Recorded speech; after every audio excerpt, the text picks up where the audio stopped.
giờ hóa chuyện xa xăm.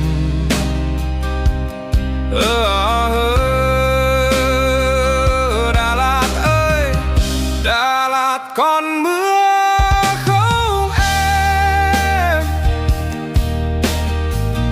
Còn ai đứng lặng bên thêm đời ai? Bên hàng thông xưa em từng ngồi, giờ ai chạm khẽ bàn tay phai phôi. Đà Lạt còn sương không?